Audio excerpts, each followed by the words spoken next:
A very good evening, everybody, at Franky and Coen's Ukraine Insight. Today again we bring you the latest news from Ukraine. We have some guests. Like every week we have online Alyona Gramova. She's bringing the latest news out of the Bakhmut area. We have tonight Rick the Ukrainian. Also, like every week, he's giving his view on the news. Then we have a few studio guests. We have Karen Soeters from House of Animals in the Netherlands. People will know her, but we will introduce her later. Then we have Wolf. She's defending the Ukrainian flag. And then we have Coen. He is not here in the studio because he is busy with his well-deserved holiday. So he's here from out of a hotel. Hi Coen, how are you? Hello. And then we have me. I'm Franky. Everybody, once again, welcome. And we will start with the news.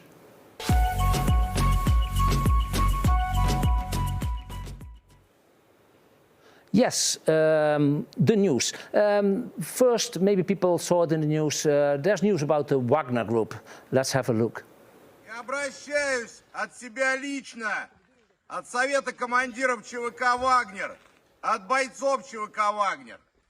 Обращаюсь к НГШ, министру обороны, верховному главнокомандующему и народу России.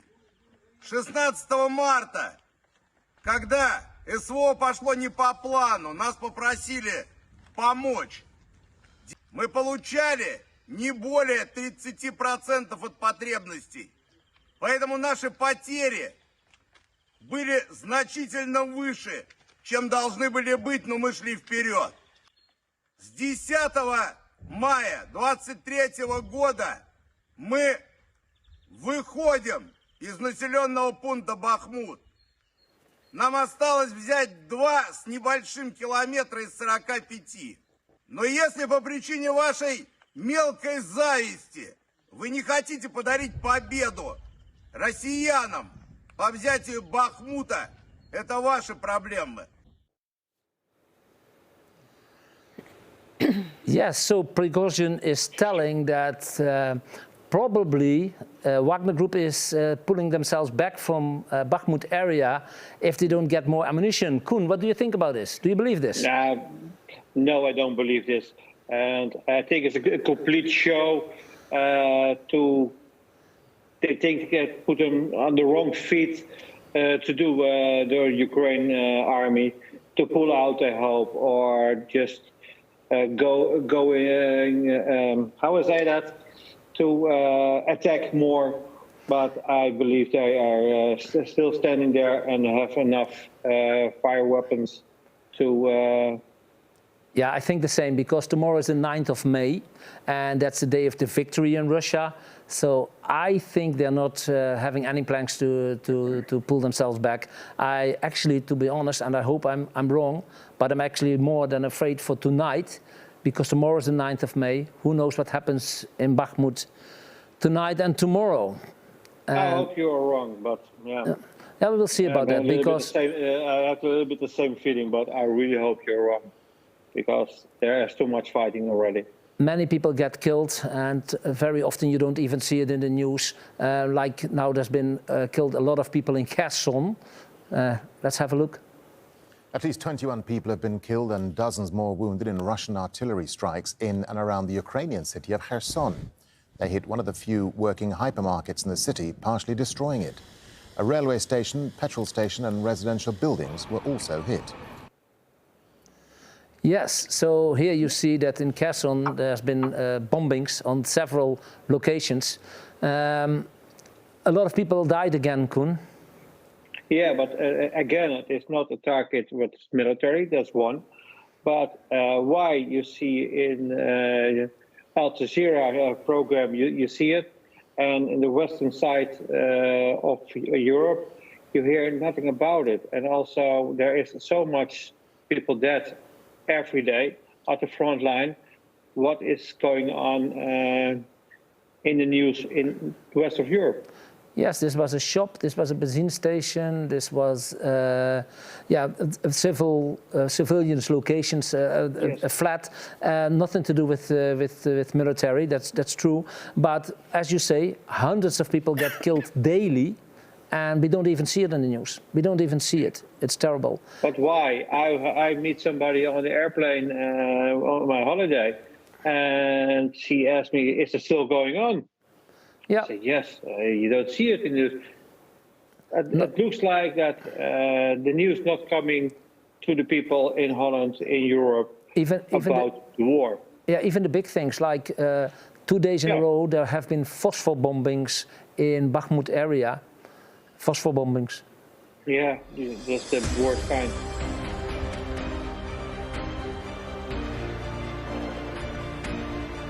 Can I see the video as well?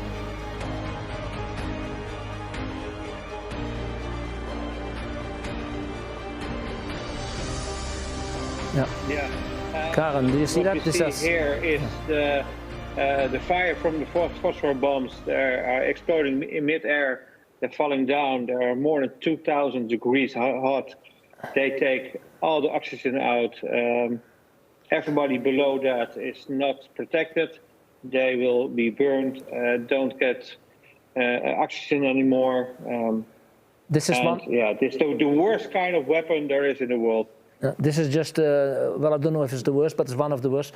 This is one bomb. Did you see how big is the area? It is. And everything there gets killed, either from the fire, either from the bombing itself, either because they don't get oxygen anymore. There's no air because the burning takes away all the air, or from the very, very dangerous poison that you can inhale. So everything in this area dies. But also the balls, if you try to protect yourself in a car or under a car, are burned through the car. It is so hot that, even to concrete. Yeah, even through concrete. The fire goes down.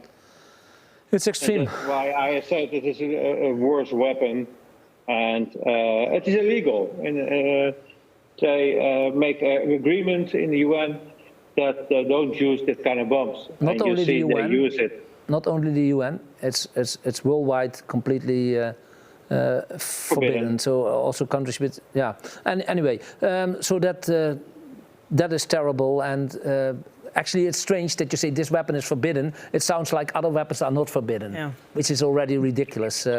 So it's allowed to kill, but not with phosphor bombs, actually. Yeah, that's, you said something that is really good to think about. Yes. That they have to get every bomb out of the world. But, this war gets... We are there the last time, and we hear the bombs falling and going out, and it feels terrible. Yeah. That you know. This war gets bigger and bigger. Everybody is worried about the coming days, of course. There was an economic convention in Turkey.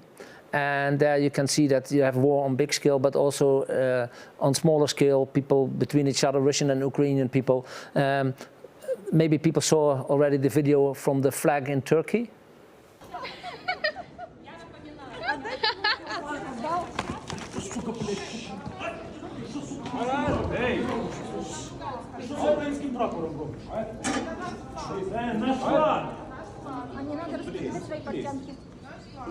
Ти що з українським прапором робиш, а? Sorry, please. No fight. No fight. It's our flag. We're gonna fight for this flag. Please. Yes. As you guys can see, we have here a very good protector for the Ukrainian flag. It's, it's defended by Wolf. She's laying in front of the Ukrainian flag. Nothing can happen with the flag here. But actually, it was an economic convention. It's very strange that, and very, very unpolite, rude, and unnecessary and stupid. No respect. No respect. But what happened? Because I didn't understand it. What happened? What happened is that a Russian diplomat took away the Ukrainian flag. He didn't want to. Diplomat. And it was an economic convention, so it had nothing to do with the war. It was an international economic convention, but still, he took away the flag and wanted to throw it away or something like that. But if they do it with the Russian flag, what's going to happen then? Similar, I think. Similar. I think would also be defended by the people over there. If you see, yeah, but I mean by that, why do it? If it's your flag, you get angry also. It makes no sense. You have no point. If you see the news, Karen, we have just a few items because there's a lot more news. But from this subject, did you see anything in the news the last days? Well, hardly. Hardly. I did read some in the newspapers that the situation is getting worse, but it's not comparable from the beginning of the war when everyone was talking about what's happening in Ukraine. And now people are just concerned with other things, it seems, because they just don't know. It is so. The news gets less and less deep, and you have to search for the news. If you want to find the news, you have to search for it. Koen, thank you very much so far. Yes. We will get back to you a little bit later in the show. So see you. Yeah, you keep on. So if there's something you want to interfere, you want to say something, just mention what you want to mention. But we have more news. We have more news from the Bakhmut area. Aljona was for us there, and I hope Aljona is here now. Yes, there she is. Hello, Aljona. Dobry den. Hello, hello. I also say hello to your guest today. You're a very good guest. Thank you. Yes. How was your week? Well, actually, I know how was your week. Your week was not the average kind of week, was it? Yes, it was a very difficult week. You see the video a little later, but this night was also very heavy because the Russians sent 6 rockets to Kramatorsk. It's all factory. We don't know why, but the night was terrible. Yeah, we have to explain the people. Aljona lives in Kramatorsk, and Kramatorsk is quite near to Bakhmut. How many kilometers from Kramatorsk to Bakhmut? 30, 40? 40, I think 40. But almost 1 month we hear the heavy, heavy sounds from Bakhmut. That's,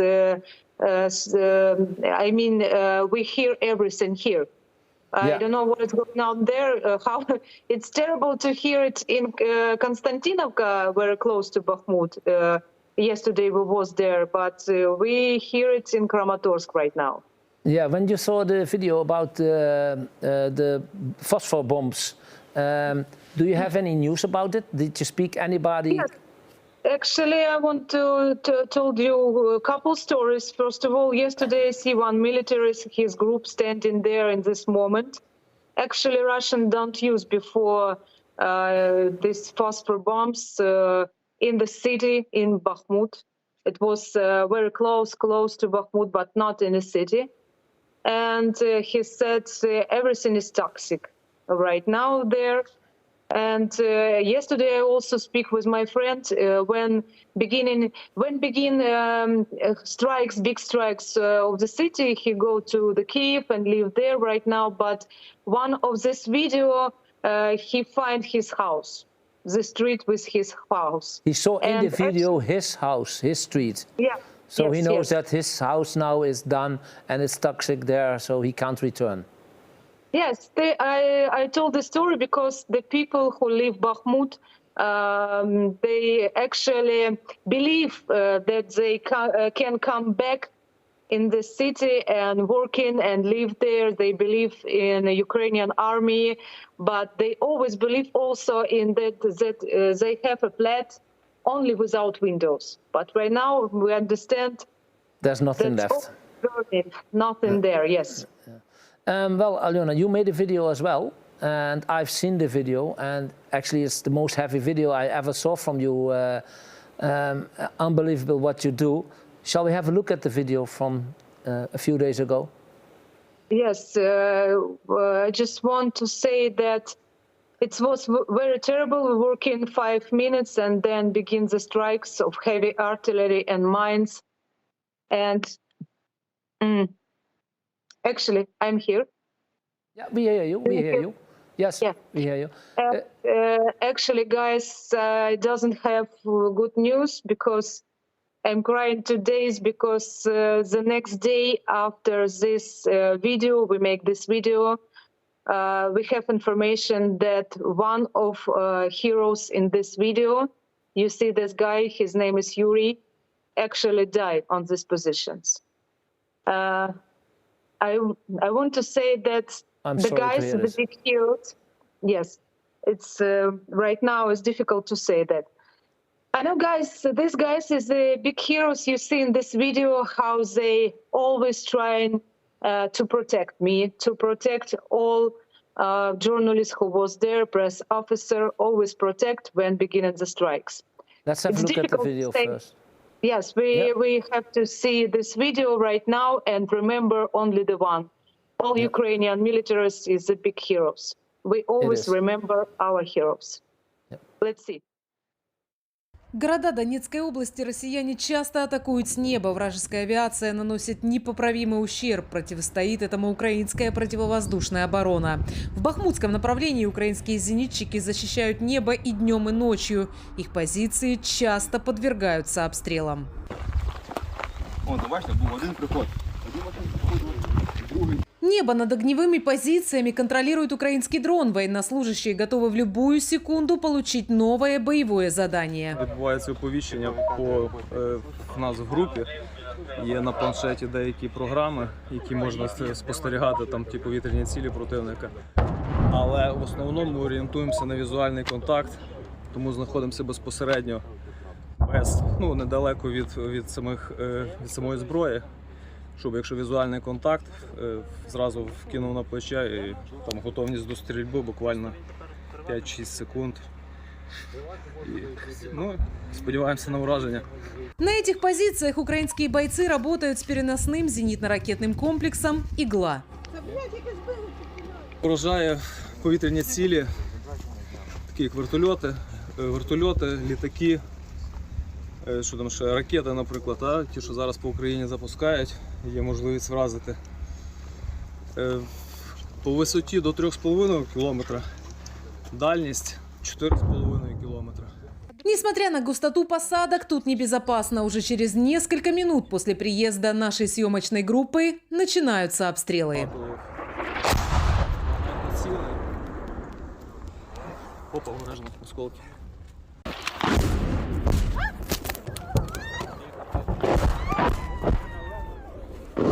Бойцы говорят, предположительно работали российские минометы, и в такой обстановке они ежедневно несут службу. 20-та міна була, так? Плюс-мінус, так точно ніхто не скаже, але судячи по звуку, то так. Як часто у вас таке відбувається? Вчора дуже плотно було. Якщо ви тут підете з горбка подивитись, то там буде якраз видно ті вчорашні всі прильоти. Ну, такі от. Тобто вони теж не стоять на місці постійно? Ні, абсолютно. Вони там стоять зараз наразі на місці, але ж міномет – це така справа, що зараз стоїть в одному місці, переїхав в інше, та і все. Военные на обстрелы реагируют спокойно, говорят. Их главная задача – контролировать небо.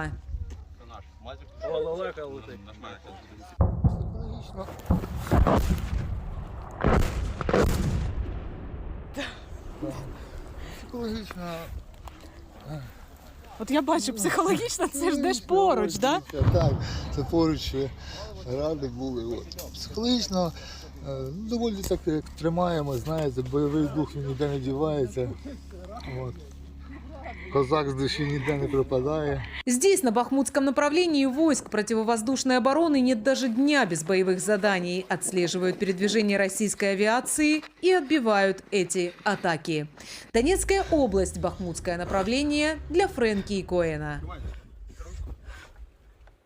Aljona, unbelievable. Firstly, very bad to hear that one of these people died, but unbelievable that you take this risk.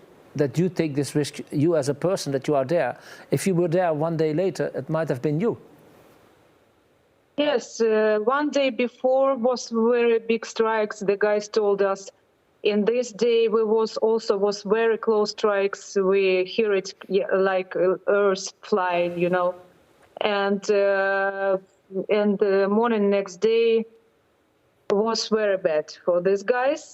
This difficult position, you know, even you never don't know in what time it can begin or actually how they see these positions, because guys before told us they don't see the drones. only our drones was flying. This was Ukrainian drone. But they always find some information and beginning the strikes. And actually before I don't want to tell about one guy is dying, but I think that I have to tell this. We have to understand what do our Ukrainian guys for Ukraine, for save our territory. They're risking their lives every day and dying. Yeah, but you do the same. And to be honest, in the video you ask them, is it not dangerous to stay in the same location all the time? And they say, well, it's very easy to move, but they stayed on the same location, I understand. Why did they not once in a while move? Now he means moving, Russian army moving, but Ukrainian also moving. They changing the location. If they see the strikes, they also changing. I think in this moment, переведи, пожалуйста, они просто не успели сменить позиции. Okay, they just didn't have enough time to move. They were just too late with moving. I understand. We have some incoming questions for Aljona. How do you feel now? Is one of the questions of the viewers. How are you feeling right now? Actually, first day after the strike, so after this video was very difficult, but I know what to do with my stress. Next day I'm trying to not working and trying to have a rest, to make some food.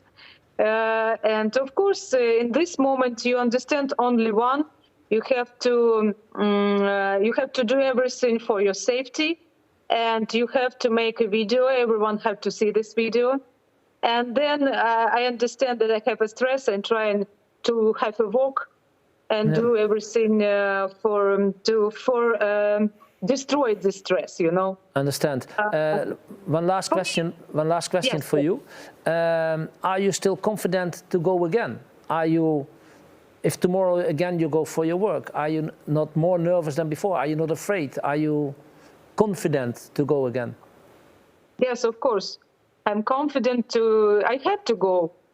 Tomorrow, actually, we're going with we're working with Ukrainian snipers from Bakhmut also, and of course, I have to go.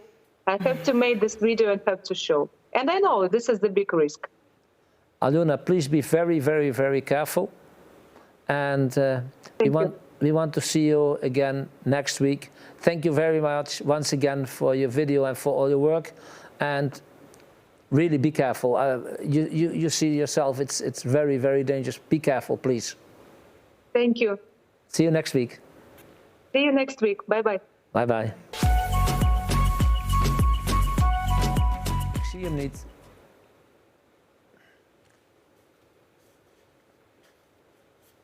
Yeah, special guest.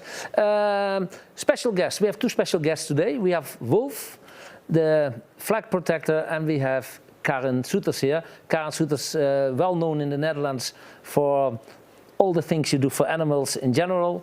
And we met each other when you were actually the first time going in Ukrainian direction. We were at the border.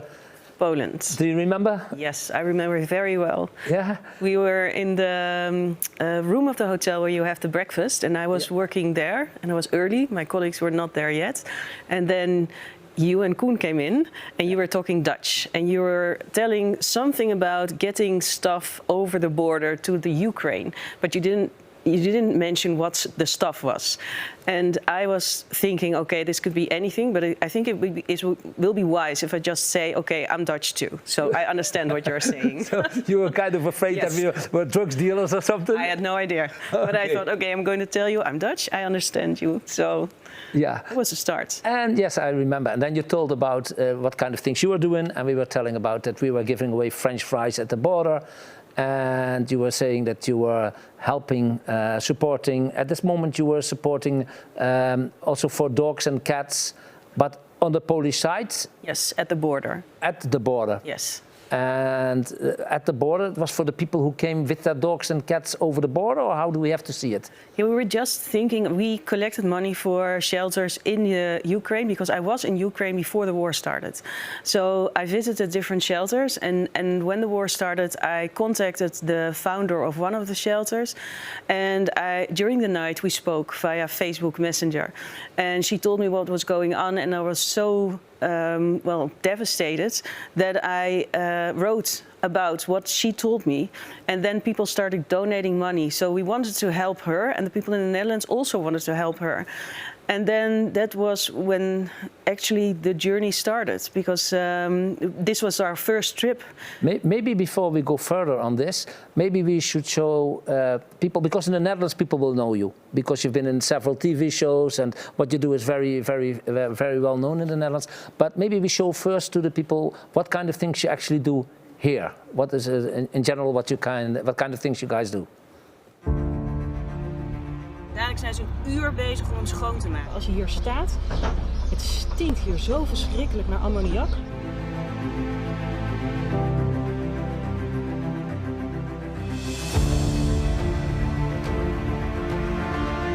Kijk eens, we zijn niet alleen hier.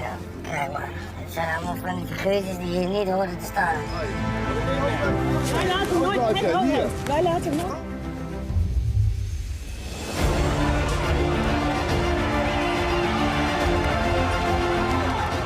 Te lachen, maar het is om te huilen.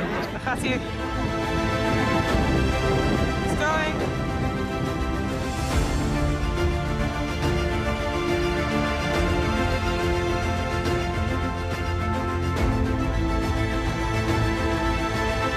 We are destroying our planet very fast. You don't buy a ticket for a dolphin show.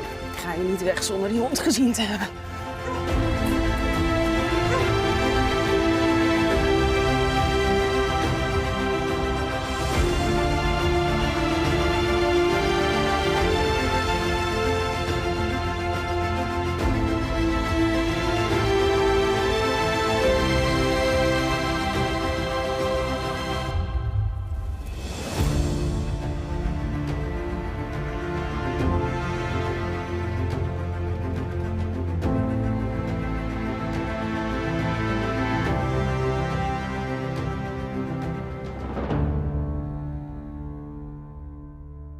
Together strong, better world? Yes, for the animals. For the animals. And then we saw in the video so many different kind of things. What is what you are most proud of? What did we see in the video? Well, actually, it's the highlights or perhaps the lowlights of what we do. So you saw the bears in Vietnam that are being held for bear bile. There was factory farms in the Netherlands. You saw dog trades, dog fights, horse markets where they are trading illegal horses, all kind of things. So everything that is going wrong with animals, animal abuse, we do research, we try to publish, expose, and then we go to courts, to police. Hidden cameras sometimes, I did see. Yes, definitely. Yeah. And yeah, so that is, you've been in the news a lot, actually, in the news always, because there's always something going on here. So that's how the people know you here. But after that, when we met in Poland, you started in Ukraine. So you went to Ukraine yourself also, huh? Yes. Yes. And how was that? How did it come up? How did it start? Well, it started with that we wanted to help people there, the people in the shelters, people who are taking care of the dogs and cats who are being left behind because people fled just very sudden, and then thought, I'm going to be away for a week, and let their animals in apartments in everywhere, and they were in the streets, and they were still in apartments, and there were pigs to be saved, and people animals from shelters. Zoos. It was a disaster. So we just started, and then we got a lot of help from Ukrainian Help for Pets from the Netherlands, and we just started. And we had a network of animal protectors in Ukraine already. Because you've been there before? Because we've been there before. And then, yeah, we just started. and it went very huge actually, because we had trucks from the Netherlands going to Poland and then to Lviv, to Kiev, with food, with everything that you could possibly need for the animals there. And we also bought food in Ukraine itself. And then we thought it would be good to just go there and see for ourselves how we can help the people who are helping the animals. How can we help them better? What do they need? And that's the reason why we went. Now I do understand very well why you went, because we see it all the time. So many dogs on the street. I think cats might kind of save themselves, but we see so many very, very skinny dogs, and a lot of them have not been fed because there's not so many people anymore in those cities in the east, and we see maybe 100 dogs per day. It's horrible, and they're reproducing. That's also something. So because if they're on the streets, they're not sterilized, so they're reproducing. There are a lot of puppies. And so also you work together with a location in Hostomel, and from this location we have a video. Yeah.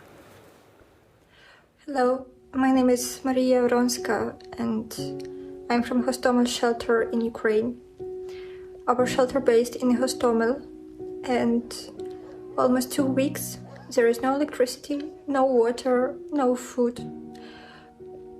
Our shelter was under shelling 3 times. We have a lot of damages and a lot of animals already dead. People are killing.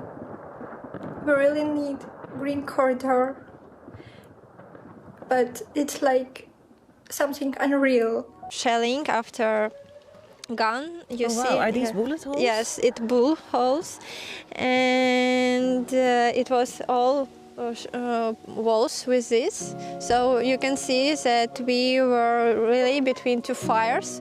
In maart doneerde House of Animals een aggregaat. Hiermee kan Kostomel zelf stroom opwekken, zodat de vriezers met diervoeding niet uitvallen en de verlichting mogelijk blijft en ook de telefoons altijd opgeladen kunnen worden. De noodkreet van Maria maakte diepe indruk op ons allemaal, dus we waren blij dat we konden helpen.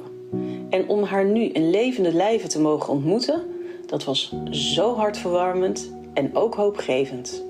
Ze hebben een sterilisatieproject, omdat nu op dit moment ze echt een explosie van puppies en kittens verwachten hier in de buurt, omdat Kostomel lange tijd bezet is geweest en daarbij heel veel mensen hun dieren hebben achtergelaten. Nou, we hebben afgesproken dat we vanuit House of Animals heel erg graag hun sterilisatieproject willen steunen. En ik heb gevraagd of zij 200 honden willen steriliseren en of wij dat dan mogen betalen. Nou, volgens mij hebben we een deal.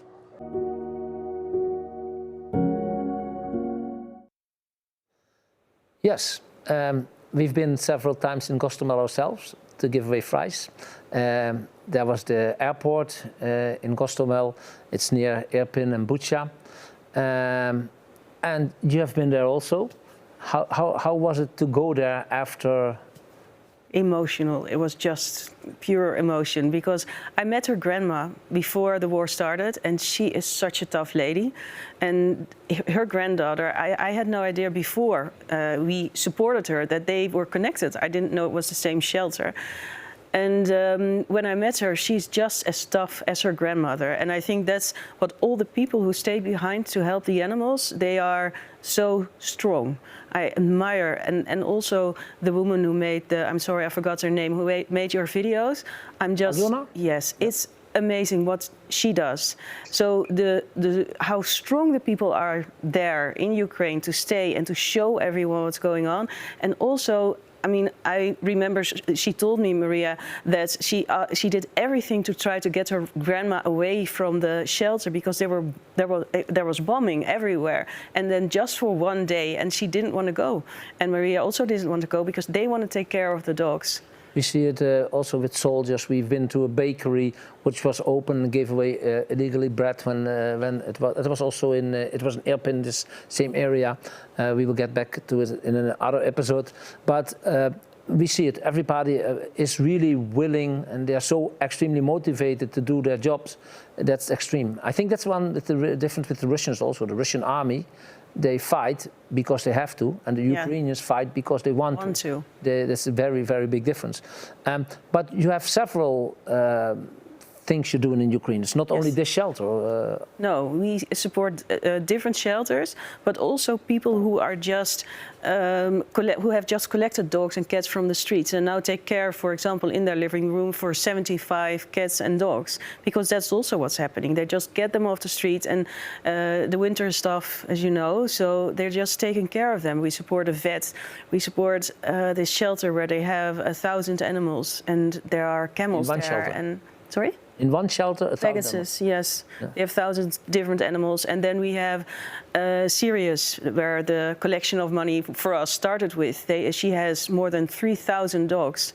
And the problem is that because of the war, we've been there. They're getting more and more dogs every day. So it's a disaster. And still on the street, they're getting more and more dogs because the dogs also produce puppies. Yes, and also the cats, and also the other animals, because there are still animals in zoos. There's still farmed animals. So we just had a new shelter for pigs that has to be for pigs. For pigs. Actually, yeah, Koen. I have a question. Is it possible that people in Holland adopt a dog or a cat from Ukraine? Is that possible? It's very difficult because nice to see you again. By the way. Yes, same wise. But adopting a dog or cat from Ukraine is very difficult because it takes like 5 months if you want to do it with all the regulations that we have. It's not a EU country.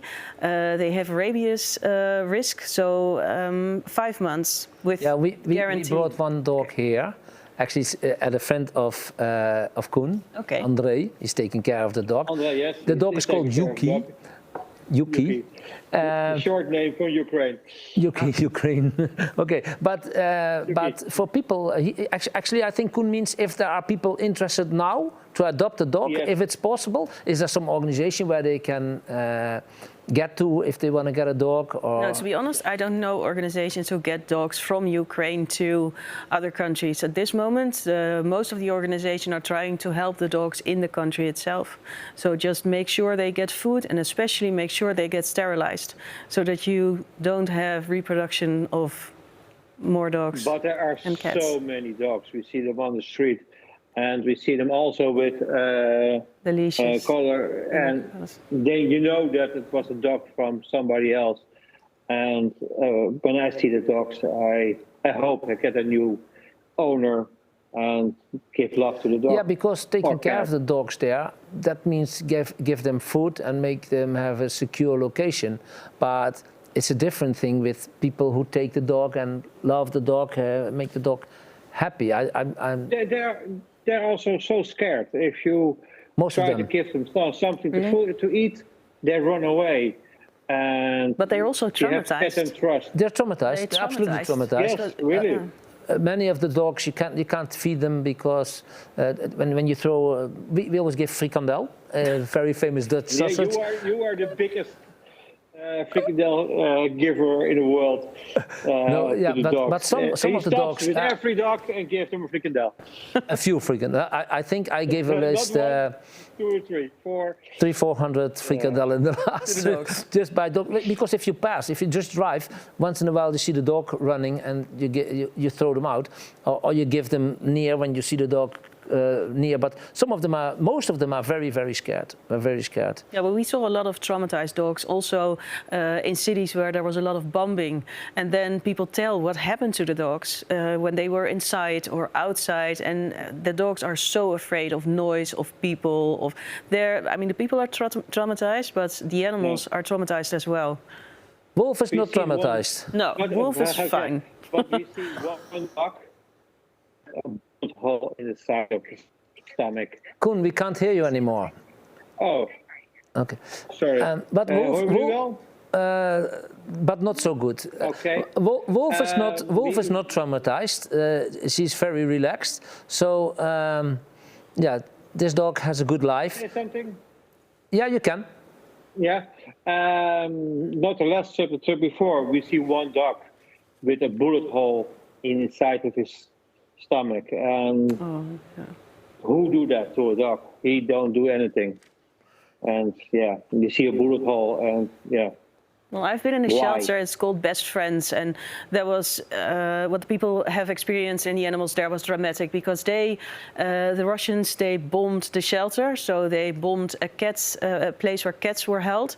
All the cats were burned alive, and it wasn't enough. They drove, and I drove the same route. So it was like this, sandy road, and they drove far to get to the shelter. And when they were there, they were just shooting the dogs that were barking, and when we were there, we also saw their traumatized dogs. I mean, the dogs, they came to me, they were cheerful, they wanted to join me, and then when I was at the wall where the bullet holes were in, they were just backing off, really running away. And then I saw them 1 hour later. 1 hour later? Yeah. I'm interested, does Rick have a dog? Koen, do you know? I don't know, we can ask him. We're gonna ask him.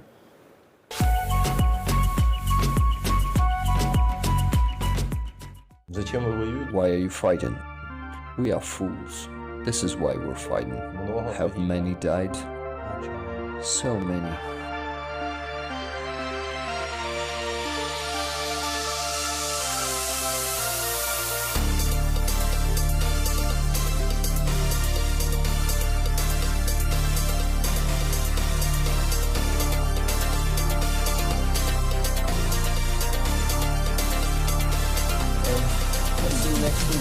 For Oekraïne. Rick, do you have a dog? Hi, Rick. Guys, can you hear me? Yes, I can hear you. Can you hear me? I guess I have a bad connection. How do you feel? Do you hear me well? Yes, I hear you. Can you hear us? Hello, Rick. Yes. Rick, yes. Can Maybe you hear me? Yeah, I can hear you now. Hey, that's better. Rick, do you have a dog? No, I have 2 cats. You have 2 cats. Actually, I wanted to say hi, guys. Hi. Hi, Franky. Hi, Coen. And hi, Karen. It's nice to meet you. And I wanted to thank you for everything that you're doing for our animals and for our people who are also supporting our animals, like Hostomel Shelter, for example. And I listened to your story, I watched your video, and it was so hard not to cry, and I cried a bit. Wow. So,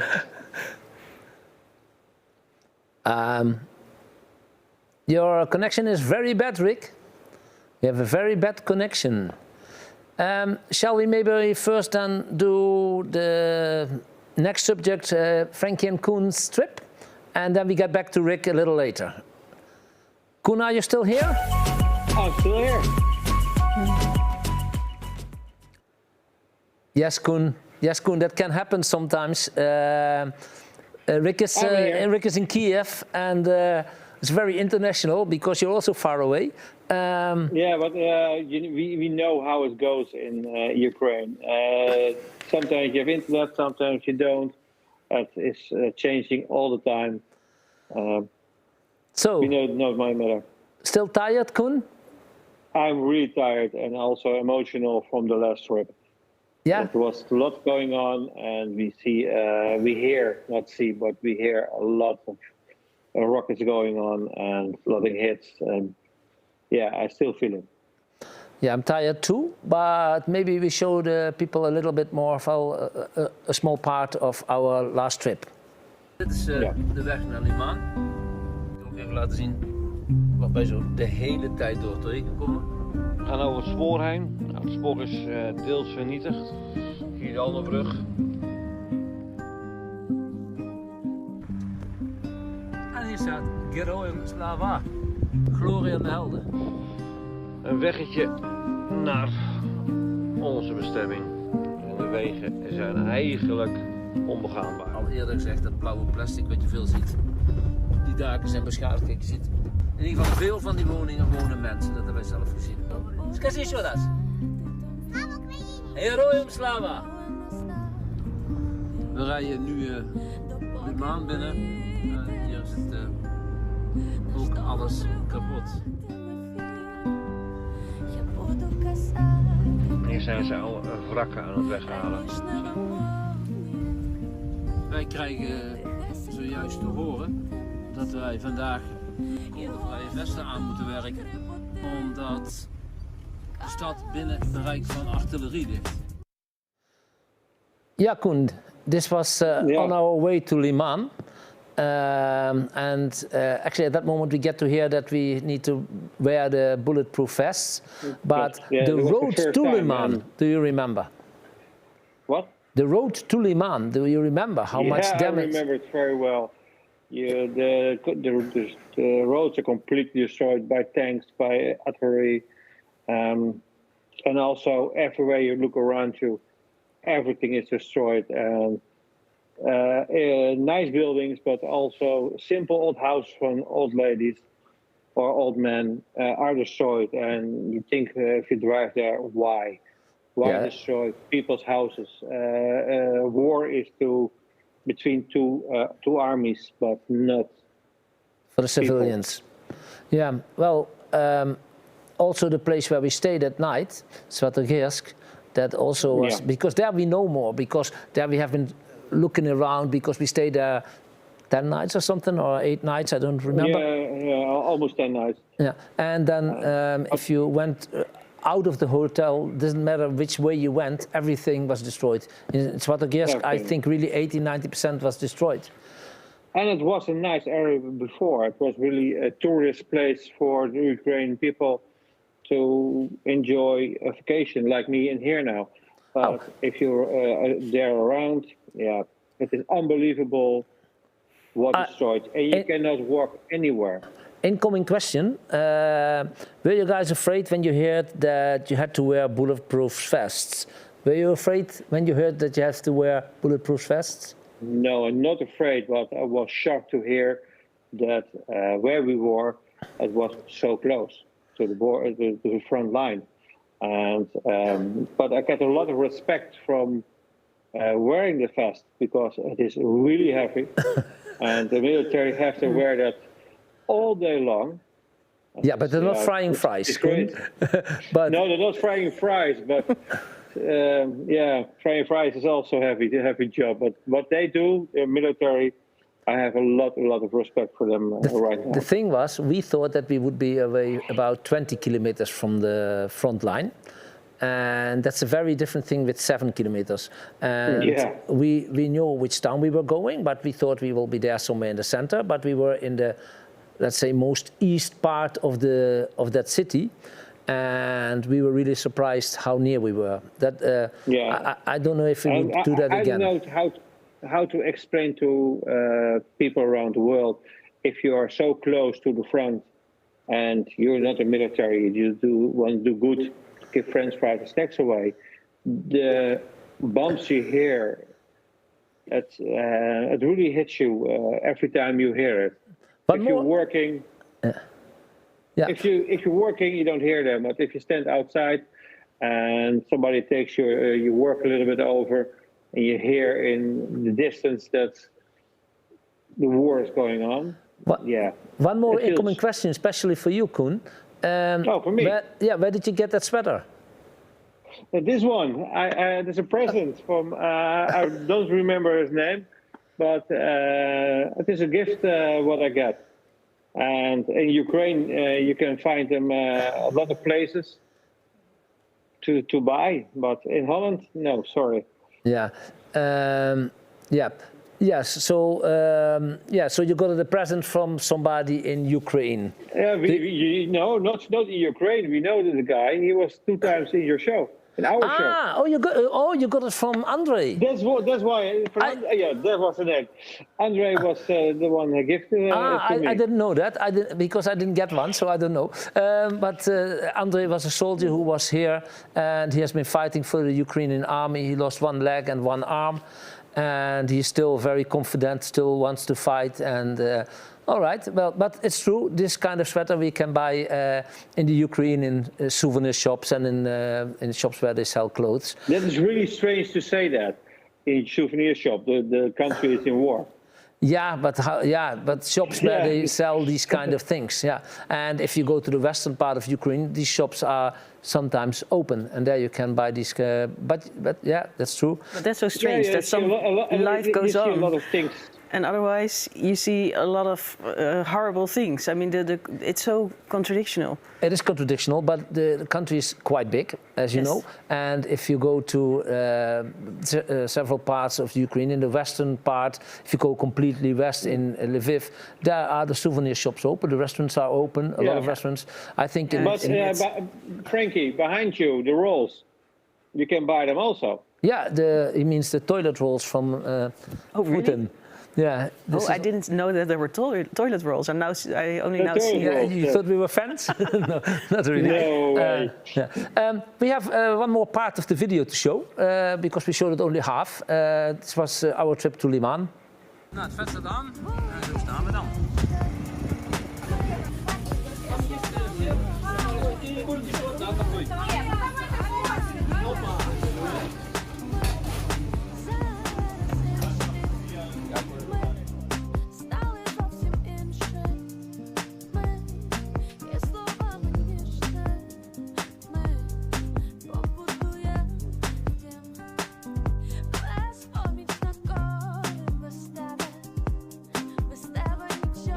Hallo!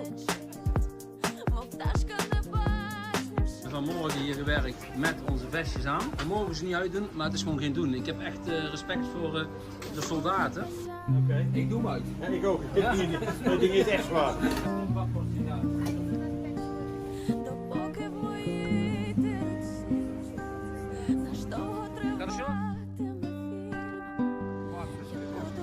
Ongeveer 20% van de mensen is hier teruggekomen. Dit is eigenlijk de plaats die zo'n beetje het laatste is bevrijd. Het is het dichtste bij het front waar we zijn geweest. Dat kunnen we ook de hele tijd wel horen. Die militairen hebben net gezegd, maar hun taak is om te kijken of er drones zijn. Maar mogen hun niet filmen.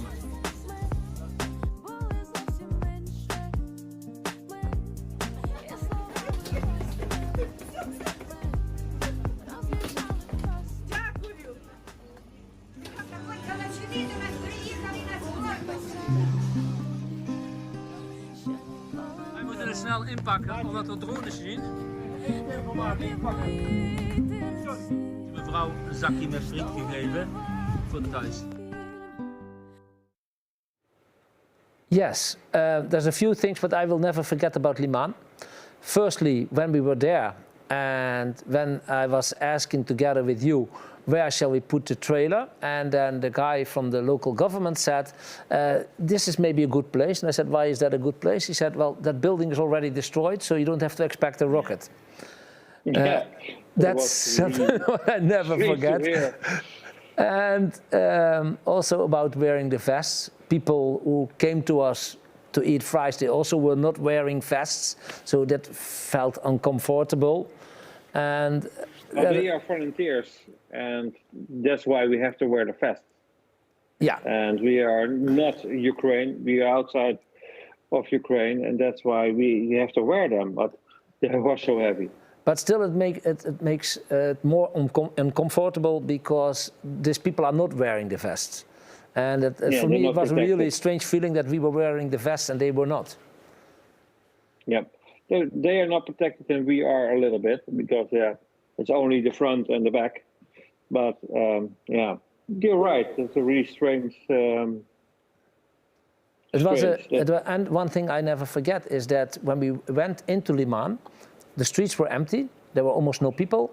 Really you don't see any cars, and as soon as we built up our snack bar, in 5 minutes there were people. They came from every angle. Oh wow. And I'm really wondering, where do these people live and how do they live? That's very strange. I walk around a little bit, but I didn't see not many houses there are in one piece. Maybe they have half of the house where they close everything down, but I only see destroyed houses or holes everywhere, completely burned. But where we stand in front of, there was an orphanage house before. There were children, and there is no floor, it was a nothing. school. No, it was a school. School? Yeah, because I spoke to okay. somebody who was on the school before, but it's a similar story. And it was a very beautiful building. If you went inside, the roof was off, but some parts were still standing. Nice paintings on the wall. It looked really, really nice. Incoming question, how many fries you serve per day at each stop? Well, that's very different, Koen, you know. Firstly, we have one oven, which is not working at the moment, so we had to we could make less than before.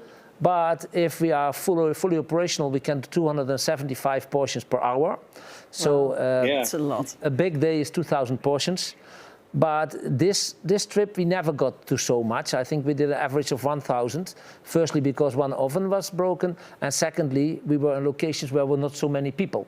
If you go to Hostomel, there the people came back, most of them. So there you have more people than in the locations which are completely in the east. But still, when we get 600 people, 500-600 people, at least 800-900 portions of French fries will be gone. Almost 2 portions per person.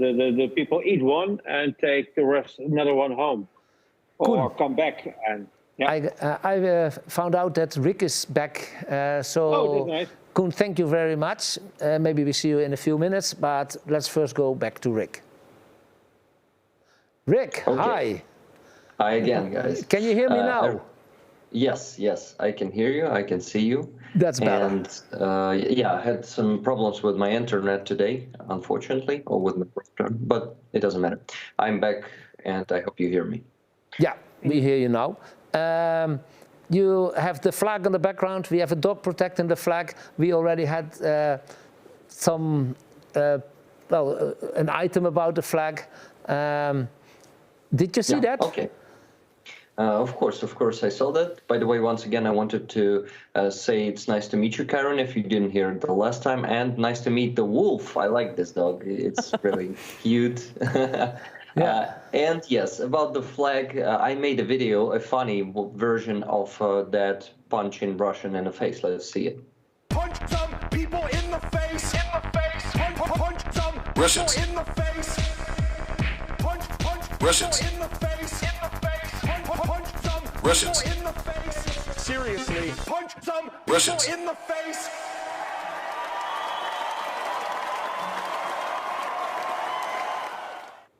So, you like music? I hope you, you heard that it was punch some Russians in the face. I just added that one, and it improved that song a bit, I hope. Yeah, probably. Yes, so, your week. Tell me something. What did you see? What was for you unusual in the news, or what took your attention? What happened to you in this week? Constant drone attacks. This week, Russians were mostly attacking us with Shahid drones. A couple of them, like 10 to 20 every night, sent in all over Ukraine and to Kyiv too. I live in Kyiv. This is why I hear our air defense systems shooting them almost every night. But fortunately, some nights we can sleep. But for example, yesterday there was a massive drone attack. It was 35 Shahid drones. But there are also a good news. This week, first Kinjal rocket, which is a ballistic supersonic missile, famous Russian missile that has no analogs, as they claim it.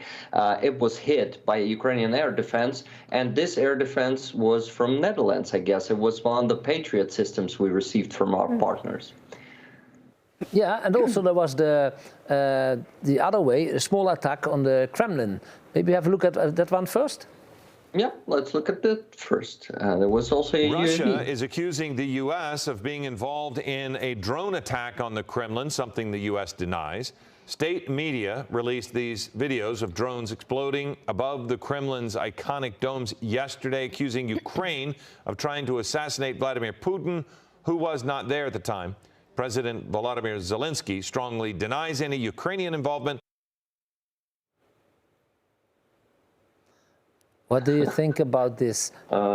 I guess it's an embarrassment for Russian air defense, definitely. Hidden Kremlin is like their sacred land, you know, on the map of their empire. And it's being hit by a UAV, an explosion right above the Kremlin. Some say they staged it, but I think the probability of it is really, really small. This would be... How about this, what we hear here, that maybe it's staged, so they got the small hit on the Kremlin and they wanted to answer this with this S-300 ballistic rocket as an answer, only it didn't work. So they wanted to have a small hit on their own Kremlin and then show the world what they can do as an answer. You don't believe this story? Well, Frankie, I must say here in Ukraine, we know that Russia don't need any excuses to hit us with any weapons. They do it constantly. They do it every day. They just turned this situation around that it can, as they think, play for them. But it's not playing for them anyway. They haven't succeeded. And they also did it for their people, for Russians. So Russians would think that evil US is trying to kill their president. You know, it's just typical for Russians. It's typical Russian propaganda. Yeah, the thing is, you will never know for sure what might be behind it. But a lot of people say that maybe it was a training for the 9th of May because I think you also told me that there is given a reward for whoever on the 9th of May can hit the Red Square or something like that? Yeah, the owner of one of the biggest Ukrainian banks started a challenge. He challenged all the productions of drones in Ukraine to land their drone on 9th of May on the Red Square. And those who will do it, he will give $500,000 to that company to fund their production. Yeah, and the 9th of May, that's tomorrow. The 9th of May in Russia, it's something like the Day of Victory or something like that. Is that true? That's how they call that day, if you translate it? It's actually like their propaganda holiday. It's the most sacred holiday in Russia. It's their current Russism regime holiday, and they probably will receive a few Ukrainian drones on the Red Square. Let's see. Tomorrow is going to be a really interesting day, my friends. But also scary for Ukraine, I'm afraid, because as it's a day of the victory, you're not afraid that tonight will be a more heavy night than normally, even because the Russians want to prove something and they want to have something to celebrate for tomorrow? Are you not worried about that? No, Frankie, actually, I must say I, as many Ukrainians, am not afraid. Some of Ukrainians definitely afraid, but most of us aren't anymore because we lived through this constantly scaring of Russia. They're trying to scare us. They're trying to scare all the world, and we don't believe it anymore. We know that they can do a huge terroristic act any day, and they don't need any special day for it, you know. And you know that the protection now in Ukraine is getting better and better, like you just said about this Kinzhal. Yes. Also thanks to you, to Netherlands. Mm-hmm. Thank you, guys. Maybe we shall have a look at this action. Yeah.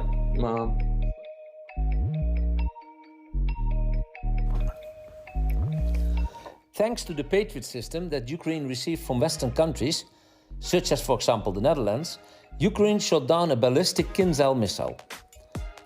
Probably it was also the very first time that Ukraine used the Patriot system in the night of May the 4th. The Kinzhal missile was shot down exactly above Kiev. Russia claimed that this type of missile is unstoppable, but Ukraine has proven that also this type of missiles are possible to stop. According to the photo of the wreckage that fell in the stadium of the Ukraine capital, the experts determined that the missile was the X-47 Kinzhal. First information about the system, about this rocket being hit over Ukraine was coming from Defense Express, the media, Western media. I'm not sure if it's from Britain or US. But first, our military officials denied it. They said that they cannot say that it's true. But after like 24 hours, they said, yes, it was X-47 Kinjal that was hit over Ukraine. And it's actually a new important step in the history of air defense here in Ukraine, because before that we couldn't do anything against these rockets, and they were hitting all their targets when they were launched. Yeah, yeah. Very often they keep it out of the news because we saw ourselves some hits and some defenses in areas where we have been, and they also didn't come into the news. So sometimes things happen and they don't get in the news on purpose, just for safety reasons or not to give away all the information to the enemy. So very, very good reasons for that. But it has been stopped, and actually how it looks like now, all kind of missiles, all kind of rockets, all kind of bombs are to defend. Well, I must say about that, for example, those aviation bombs that are guided, the new ones that Russia started using, we still need a fighter jets like the new ones, for example, F-16. We really need them because there's the only way to hit those, to neutralize those bombs. Patriot systems, unfortunately, we need too many of them to neutralize those bombs. Yeah, and it's a very expensive system also. Yes, Koen? Yep. Rick, I'm from Poland, from a couple of countries, they get the MiG-29s. Are they in use already, or is it still on the ground? I guess. We don't hear anything about it in the West. Yeah, sorry that I interrupted you there, Colin. Yeah, they are already in use. Poland today said that they've given already 10 of their MiG-29, and Slovakia already has given us 16 of them, or 13. Yeah, 13 it was. So yeah, they're operating here, and I guess they're going to be an important part of counteroffensive. Okay, that's good to hear. Good to hear. Rick, once again, I ask it every week. Any idea when will be the counteroffensive? Some news about that. Of course, it's just speculations, but... Of course, Frankie. I know that it's something that itches every one of us. We want it to happen as soon as possible. I guess the dry ground, the solid ground, is something that we really need. And not only this, because our army need to take the best moment of it. For example, the Kharkiv counteroffensive was happening when Russians were having a rotation of their forces. This is why it helped us to find this exact moment where Russians were the most weaker and strike at the point that they were actually the toughest. And it's crazy how it works. So we just have to wait. Yeah, time will tell. Frankie, one thing I wanted to mention before, I probably don't have enough time, especially considering that I lost connection there, but I wanted to say that this week 45 more Ukrainian soldiers came back from Russian captivity, and I'm very happy every time it happens, and I just wanted to mention it so you guys would know that. And they were actually the defenders of Azovstal from Mariupol. They were all from Azov. All from National Guard of Ukraine, from the regiment of Azov. Yes. Okay, then I have a last question for you, because we have a Q&A. Incoming question, do you expect tomorrow really that there will be some hit of drone or anything on the Red Square? I really expect that. I believe that our, drone producers here in Ukraine, they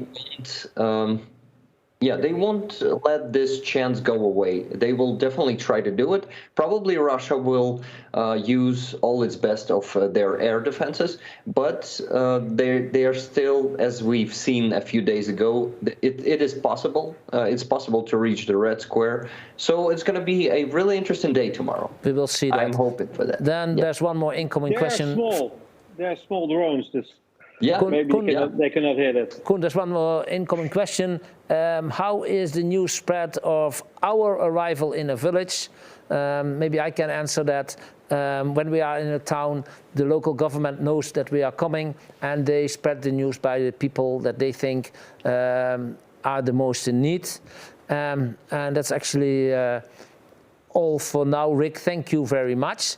Thank you, guys. Thank you very much again, and we will see you again next week. And we're almost on the end, but we just wanted to show a very, very small video of a lady in Ukraine. Да, Путін хуйло, і хай, сука, блядь, прийде, людей мирних не вбиває, скотина, животна. Щоб він здох, блядь, прости мене, Господі. Будь він проклятий. Ми казали, ось хай Бог простить, ми йому, блядь, не то, що свічки, ми йому й тут яму вириємо, живцем зарию, блядь, сука, сама, якби я його знайшла, голими руками підераса б задавила, прости Боже. Воно скільки шкоди наробить. Koen, thank you very much. Koen, thank you very much. I will keep in touch with you the following days. Karen, thank you very much for coming here to the show and telling us so much of your information.